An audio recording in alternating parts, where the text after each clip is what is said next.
Welcome to CTV. I'm Topanga McBride. And I'm Michael McNulty. Nice to have you with us.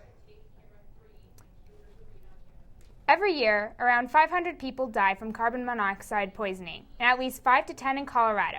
And that risk becomes even greater when the weather becomes colder. I spoke to a Poudre Valley firefighter for some prevention tips. The flick of a switch, the turn of a knob, and the gas pours out. This daily activity for many can be life-threatening. Carbon monoxide can actually be a killer if someone gets enough of it within their system. They can go to sleep at night and unfortunately not wake up. Many home appliances run on natural gas, such as a stove or a water heater. Poudre Valley Fire goes on approximately 50 calls a year for carbon monoxide. The call volume actually does go up when we come into the heating season, which we're just beginning right now here in Colorado. Prevention is key when dealing with carbon monoxide since it is undetectable. The first thing that they can do is install a carbon monoxide alarm. We cannot detect it. That's why carbon monoxide alarms are so very important. The next thing is make sure your appliances are checked if any of them are fuel-burning appliances. And as if it wasn't dangerous enough, the symptoms could mimic the flu. And they could include headaches, dizziness, sleepiness, and even nausea. Please get an alarm. It's better than to prevent an incident such as poisoning than it is to have to try to take care of one afterwards.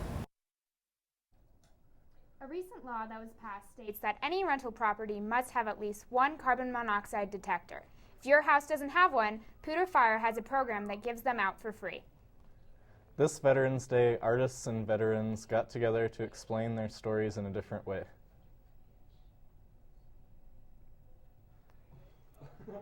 To have served for us. Some find the courage to tell their story, and he didn't care enough about his daughter, while others listen.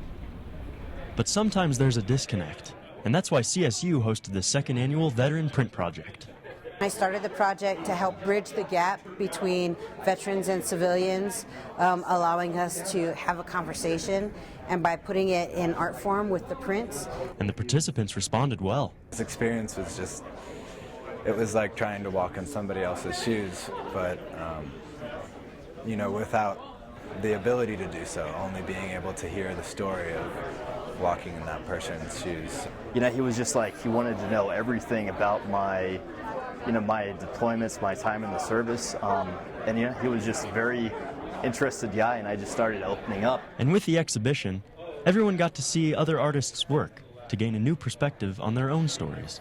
It was eye-opening, to say the least.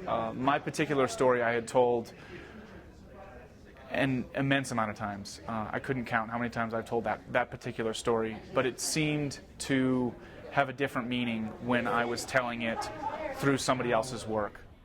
You can be so cruel.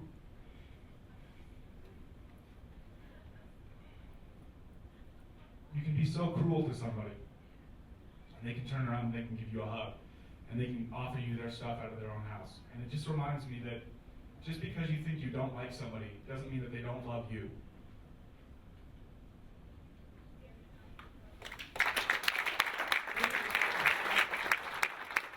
This is the second year CSU held the Veteran Print Project. For more information or to participate next year, visit vetartproject.com. And now we are going to toss it over to TJ Souye with a look at the weather for the week. TJ? The snow and below freezing temperatures have moved out of the area, and we're back to more seasonal conditions.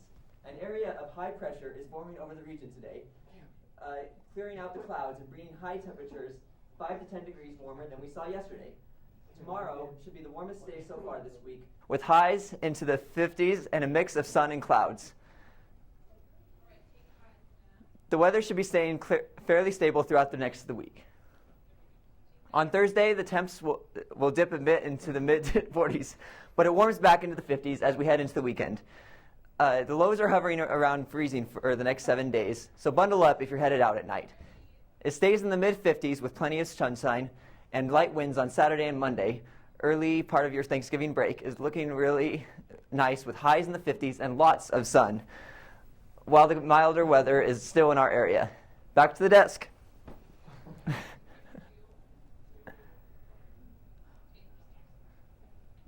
Next up, a look at an event bringing veterans and artists together. And a musician who's making some noise. We'll be right back. The black.